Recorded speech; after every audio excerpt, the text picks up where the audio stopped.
Anxiety for me. Anxiety for me. Anxiety for me. Anxiety for me. Anxiety for me.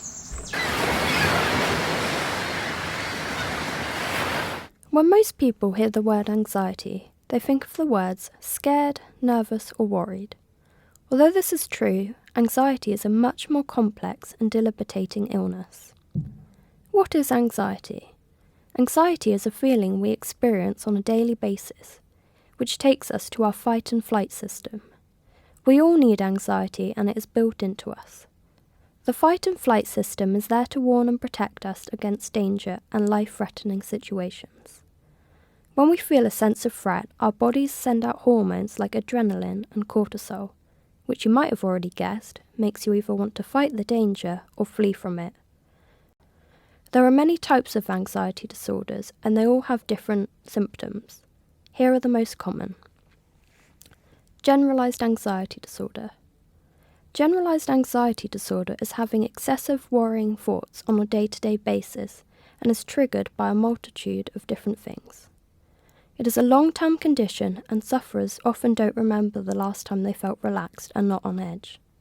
The things they worry about can range from family troubles to money to even small things like going out to the supermarket. There are both mental and physical effects and people with GAD often find it extremely hard to manage. What is the most common type of anxiety you see someone with? Well, probably the most common form is something called generalised anxiety disorder, and that's where people often feel very worried and just struggle with sort of the day-to-day pressures of life. They might experience some panic attacks, but generally I think the anxiety symptoms are present a lot of the time. That's the most common thing that I see. Anxiety disorder. A social anxiety disorder is primarily when a person gets anxious in social situations. People often confuse it with just being shy. However, it goes a lot further than that. It can range from people being scared to go out on their own, to meeting a lot of people, or to talking on the phone. I have social anxiety and I was first diagnosed with it when I was in year 9. And I didn't really know what anxiety was at that point. But yeah, I can remember always being scared to go to primary school, and I'd always wake up feeling sick, and I just thought it was normal. I know all that information sounds scary and horrible, but luckily for us all, it is manageable and treatable. You don't have to put up with it, and here are some ways if you yourself or a family member thinks they are suffering from it. Counselling or cognitive behavioural therapy. CBT is a way of channeling your thoughts into a more positive light and focusing and talking about your problems that you are facing now, rather than anything in your past. Mindfulness. Mindfulness is a type of meditation that gets you to focus on the here and now. Although most people think meditation is making your mind go blank and forgetting everything, mindfulness is about accepting every thought, feeling and body sensation without judgment.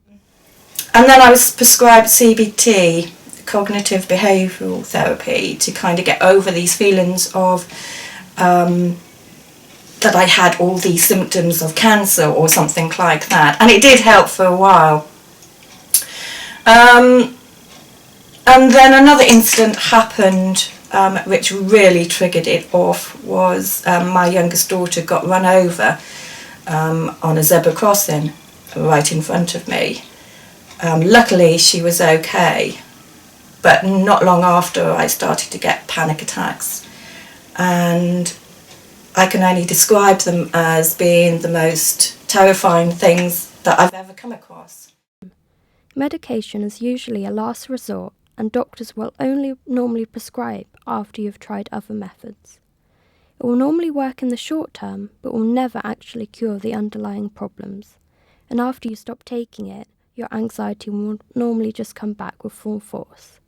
However, it does work for a lot of people and should definitely be considered if you think that's the right thing for you. What would you say to someone that thinks they're going through it but doesn't know what to do? If they're going through it, I think talk to someone's the first thing to do, and find out what help is available locally. Go and talk to their doctor, or talk to a friend if you don't feel you can talk to a doctor. There's lots of help online as well, so lots of chat rooms and information that people can look at. If you think you're experiencing any of these things, please do talk to someone and get the help you deserve. One aspect I think of anxiety that's really difficult is it's quite a lot of internal stuff. So like in your brain, like when you get paranoid about things, that is quite a big factor, because like your rational mind is telling you that like even if it's something from like your friends not really liking you or something really stupid, like a stranger giving you a bad look, like your rational like brain is telling you that like you're being like ridiculous and things like that, but like the way that actually makes you feel is very, very different. What made you want to become a mental health worker? Okay, well, when I was at school, I knew that I wanted to work with people, and I knew that I wanted to help people do practical things, and so I went and trained as an occupational therapist. Would you say it's becoming a more common thing to have? I think it's talked about a bit more. I wouldn't say that it's increased, but I'd say it's talked about a bit more. What are small things you can do at home yourself to help manage your anxiety? I think you can try and have a balance in your life of doing things that you like, making sure that you sleep well, making sure you have good rest, make sure you have a healthy diet, do some exercise, maybe some relaxation, and just really take a bit of time out for yourself. Anxiety for me is pretty much my life. About 6 years ago or so was when I first went to the doctor for it, and basically the first doctor said that it was because I was fat, and then the second doctor said that it was because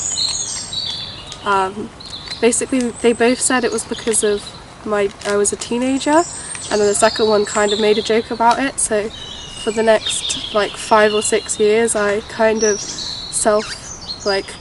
helped myself. When you have anxiety, you start thinking negative thoughts, and as you think these negative thoughts more and more, you're strengthening the neural pathways in your brain, which makes it easier and easier to just kind of slip down that route of negative thinking until it leads into a panic attack. And the more that it's practiced and the longer you've been suffering from it, the harder it is to break out of that as well. And a big part of anxiety is understanding what's going on in your brain and how you can kind of change that. In silence, don't walk away. In silence, see the danger,